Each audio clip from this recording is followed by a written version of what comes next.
నిఘా TV news కు స్వాగతం. ముందుగా హెడ్లైన్స్. మన దైనందిక జీవితాలను మార్చడంలో స్పేస్ టెక్నాలజీ పాత్ర కీలకం. ప్రధాని మోదీ.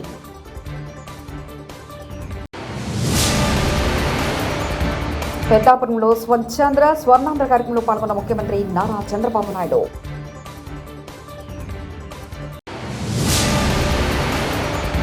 స్టీల్ ప్లాంట్స్ పై కూటమి ప్రభుత్వ వైఖరి చెప్పాలి. బుచ్చ.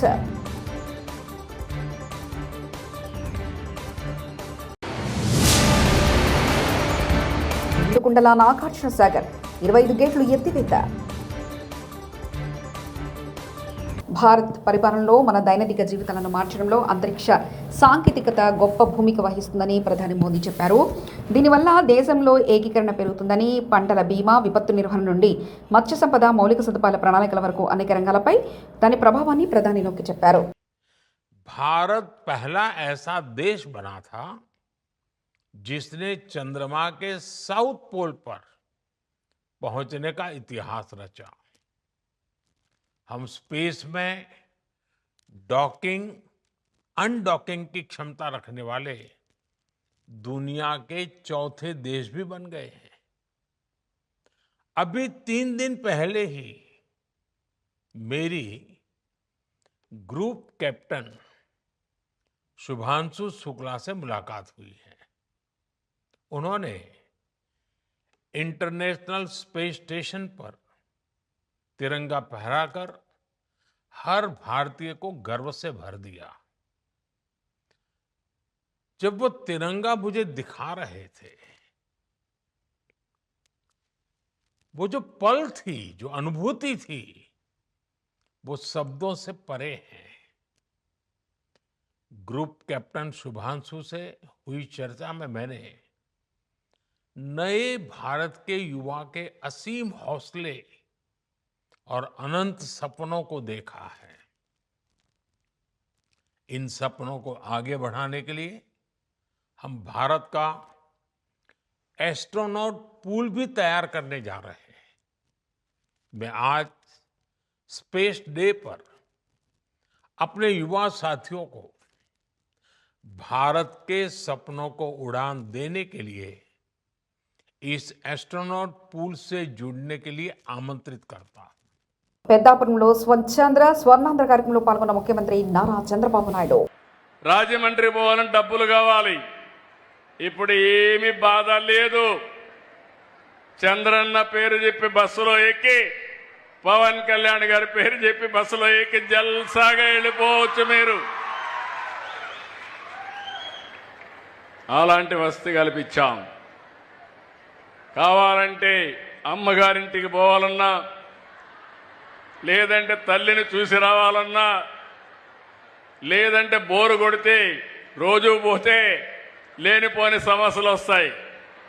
అవసరం అనుకుంటే మీరు మీ కుటుంబ సభ్యులు పుణ్యక్షేత్రాలకు కూడా వెళ్ళి దేవుడి దర్శనం చేసుకోవాలన్నా చేసుకునే ఏర్పాట్లు కల్పించాం. శ్రీశైలం పోవాలన్నా, సింహాచలం పోవాలన్నా, తిరుపతి పోవాలన్నా, ఎక్కడికి పోవాలన్నా మీకు అలాంటి ఏర్పాట్లు చేశాం. దీనికంటే సంక్షేమం ఏమైనా ఉంటుందా ఆడబిడ్డలో? మీరే చెప్పండి.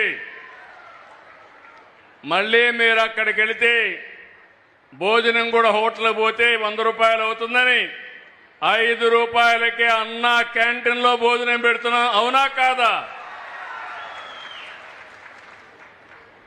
ఇలాంటి అనేక సంక్షేమ కార్యక్రమాలు తీసుకున్నాం. అన్ని వర్గాలు ఆలోచిస్తున్నాం.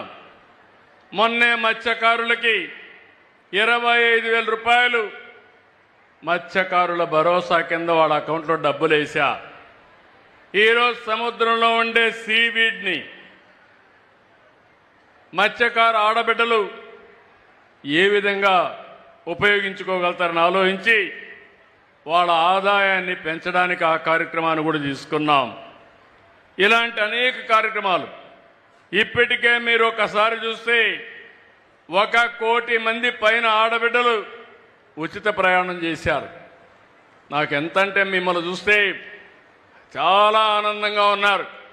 అన్ని ప్రోగ్రాముల కంటే విజిబుల్గా ఉచిత ప్రయాణం సూపర్ హిట్ అని మరొకసారి తెలియజేస్తున్నా. ఈ మధ్య కాలంలో మన వాళ్ళందరూ చెప్తున్నారు సూపర్ 6 సూపర్ హిట్, అవునా కాదా? అయితే గట్టి చెప్పండి, సూపర్ 6 సూపర్ 6. ఇలాంటివి చేసి ఇప్పుడే ఇక్కడ ఈ మీటింగ్లో చూశారు. నేను వచ్చింది స్వచ్ఛ ఆంధ్రప్రదేశ్ కార్యక్రమం. నా పేదవాళ్ల పైన నాకుండే అభిమానం, బంగారు కుటుంబాలుగా పేదవాళ్ళందరినీ ఏర్పాటు చేశాను. ఒక పక్క సంక్షేమాన్ని ఇస్తున్నాం, ఇంకో పక్క పెద్ద ఎత్తున అభివృద్ధి కార్యక్రమాలకు శ్రీకారం చుట్టాం. నిన్ననే మీరు ఒకసారి చూస్తే రతన్ టాటా ఇన్నోవేషన్ హబ్ కింద ఒక ఇంటికి ఒక పారిశ్రామికవేత్తం తయారు చేయాలని, అందులో డాక్రా సంఘాల్లో మెప్మా సంఘాల్లో 1,00,000 మంది ఆంటర్‌ప్రెన్యూర్స్గా తయారు చేయడానికి ఒక కార్యక్రమాన్ని తీసుకున్నాం. ఇంకో పక్క 10 లక్షల కోట్ల రూపాయలు విలువ చేసే ప్రాజెక్టులు ఇప్పటికే ఎంఓయూలు చేశాం. చాలా ప్రాజెక్టులు ప్రారంభించాం. నా ఉద్దేశం ఒకటి, ఎవరైతే ఈ రాష్ట్రంలో చదువుకున్న పిల్లలందరూ బాగా డబ్బులు సంపాదించే మార్గం చూపించాలన్న ఆలోచనతో 1 ఫ్యామిలీ 1 ఆంటర్‌ప్రెన్యూర్ అనే కార్యక్రమానికి కూడా శ్రీకారం చుట్టాను. ఇంకో పక్క పోలవరం మొన్నటి వరకు డయాఫామ్ వాల్ పోతే సర్వనాశనం చేసి మళ్ళీ ఈరోజు గాడిన పెట్టి 2027లో జాతికి పోలవరాన్ని పూర్తి చేసి అంకితం చేసే బాధ్యత ఈ ఎన్డీఏ ప్రభుత్వానిది. అమరావతి ప్రాజెక్టును కూడా ఇదే మరిగా నాశనం చేసి మళ్ళీ ఈరోజు అమరావతి ట్రాక్లో పెట్టాం. తొందరలోనే దీన్ని కూడా ముందుకు తీసుకుపోతాం. అదే సమయంలో నేను ఆలోచించాను, ఈరోజు P3 ఉంది, పబ్లిక్ ప్రైవేట్ పార్ట్నర్షిప్. ఒక రోడ్డు వేయాలన్నా, ఒక ఎయిర్పోర్ట్ కట్టాలన్నా, ఒక పోర్ట్ కట్టాలన్నా ప్రైవేట్ వ్యక్తులు వస్తున్నారు. అవన్నీ డబ్బులు ఖర్చు పెట్టి పనులు చేసి అందులో నుంచి యూజర్ ఛార్జెస్ తీసుకుంటున్నారు. విశాఖ స్టీల్ ప్లాంట్స్ పై కూటమి ప్రభుత్వం వైఖరి చెప్పాలని డిమాండ్ చేశారు వైఎస్ఆర్సీపీ ఎమ్మెల్సీ బొత్స సత్యనారాయణ. రాష్ట్రంలో దివ్యాంగులు ధర్నా చేస్తున్నా పట్టించుకోవడం లేదు, అసలు కూటమి ప్రభుత్వానికి మానవత్వం ఉందా అని ప్రశ్నించారు. వైఎస్ఆర్సీపీ ఎమ్మెల్సీ బొత్స సత్యనారాయణ విశాఖలో మీడియాతో మాట్లాడుతూ ఏపీలో కూటమి నేతల దౌర్జన్యాలు పెరిగిపోతున్నాయి, మంత్రులు ఎమ్మెల్యేలపైన అవినీతి ఆరోపణలు ఎక్కువయ్యాయి, దోచుకోవడంలో కూటమి నేతలు బిజీగా ఉన్నారు, అయినా ప్రభుత్వానికి చీమ కుట్టినట్లు కూడా లేదు, ఎమ్మెల్యేలపై చంద్రబాబు సీరియస్ అయ్యారని చెప్తారు కానీ చర్యలు మాత్రం ఉండవని ప్రశ్నించారు. కూటమి ప్రభుత్వం అన్ని రంగాల విఫలమైందని, దోపిడీలు దౌర్జన్యాలు భూ కబ్జాలు పెరిగిపోతున్నాయని, అర్హత కలిగిన వికలాంగుల పెన్షన్లు తొలగిస్తున్నారు, వికలాంగులను తీసుకొని కలెక్టర్ను కలుస్తారు. ఎంతసేపు క్యాబినెట్ మీటింగ్ జరిగితే లేదు, లీకులు వస్తే ఏదో వాళ్ళ మీద చర్య తీసుకున్నాను, ఈయన మీద చర్య తీసుకున్నాను, వాళ్ళు తిన్నారు, ఇది ఉన్నారు, ఏంటన్నారు? తీరమ్మ చూస్తే ఎవరి మీద చర్యలు లేవు. మేము అడుగుతున్న చర్యల కంటే ముందు ముఖ్యం పరివర్తన లేదు. కొన్ని ఏదో చెప్పారు, మళ్ళీ మన్నాడు ఆ ఇన్సిడెంట్ ఇంకో ఇన్సిడెంట్ జరగలేదన్నాకి ఏ రోజైతే చెప్తారో సీరియస్ గా ఉండమని, ఆ మన్నాడు ఇంకో ఇన్సిడెంట్, 1 కాదు 2 కాదు, ఒక మంత్రి మీద కాదు, లేకపోతే ఒకరి మీద కాదు, ఒక వ్యక్తిత్వం ఎంత అక్కర్లేదు, ఒకళ్ళు వచ్చి కొంత అక్కర్లేదు, మొత్తం అందరూ కూడా అలాగే ఉన్నారు ఆరోపణలు అయితే.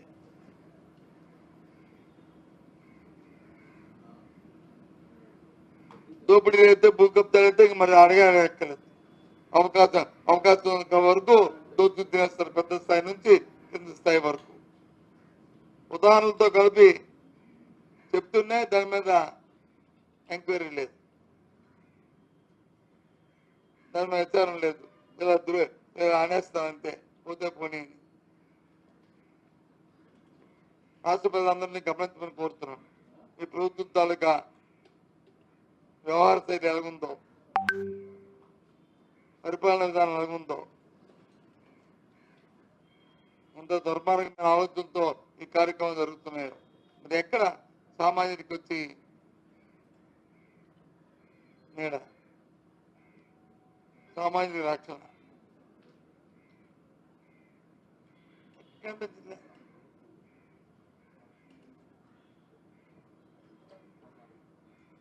ప్రభుత్వంలో ఒక ఎస్ఓపి ఉంటుంది, బిజినెస్ రూల్స్ ఉంటాయి. ఎవరు ఏ పనికి వచ్చి దాన్ని జీవో ఇవ్వాలి, లేకపోతే ఒక వాళ్ళకి ఆర్డర్స్ ఇవ్వాలి, ఏ కార్యక్రమాన్ని ఎవరు చేయాలి, ఎవరి పరిధిలో ఏ స్థాయిలో ఆ పరిధిలో చేయాలి, అది జిల్లాధికారులు చేయాలా, లేకపోతే రాష్ట్రంలో సెక్రటరీ చేయాలా, లేదు మంత్రుల్లో దానిలో అది చేయాలా. నిజామాబాద్ జిల్లా శ్రీరామ్ సాగర్ ప్రాజెక్టుకు వరద ప్రవాహం కొనసాగుతుంది. మళ్లీ ఎగువ ప్రాంతం నుంచి ప్రాజెక్టుకు వరద ఉధృతి పెరగడంతో అర్ధరాత్రి 16 గేట్లను ఎత్తి 75,812 క్యూసెక్ల నీటిని దిగువలకు విడుదల చేశారు. దీంతో పాలక కడల్ని తలపించేలా వరద అంతా దిగువకు పొంగి ప్రవహిస్తుంది. ప్రస్తుతం ప్రాజెక్టుకు ఇన్ఫ్లో 75,000 క్యూసెక్లు కాగా, కాకతీయ కాలువ ద్వారా 3,500 క్యూసెక్లు, ఎస్కేప్ గేట్ల ద్వారా 4,500 క్యూసెక్లు, ఇంద్రమ్మ కాలువ ద్వారా 20,000 క్యూసెక్ల నీటిని విడుదల చేస్తున్నారు. ఎస్ఆర్ఎస్సీ జలాశయం పూర్తిస్థాయి నీటి మట్టం 1,090 అడుగులు కాగా, ప్రస్తుతం 1,090.7 అడుగులుగా ఉంది. కొంచెం ఇబ్బంది జరుగుతున్న మాట వాస్తవం. పాకిస్తాన్ తోటి ఆపరేషన్ సింధూర్ అనే యుద్ధం వల్ల చైనా నుంచి రావాల్సినటువంటి 50,000 మెట్రిక్ టన్నుల యూరియా కొంత ఆలస్యమైనటువంటి మాట నిజం. కలుగుతున్నటువంటి అసౌకర్యానికి మేము చింతిస్తాం. నిండుకుండలా నాగార్జున సాగర్ 25 గేట్లు ఎత్తివేత.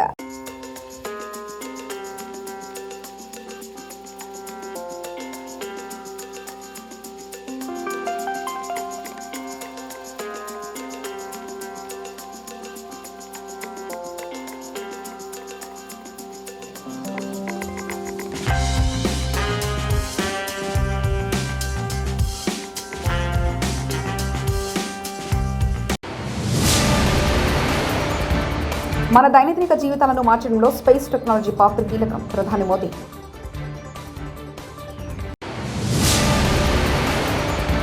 పెద్దాపురంలో స్వచ్ఛాంధ్ర స్వర్ణాంధ్ర కార్యక్రమంలో పాల్గొన్న ముఖ్యమంత్రి నారా చంద్రబాబు నాయుడు.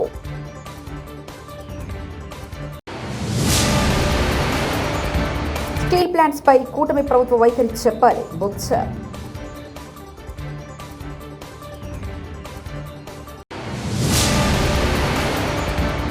నిండుకుండలా నాగార్జున సాగర్ 25 గేట్లు ఎత్తివేత.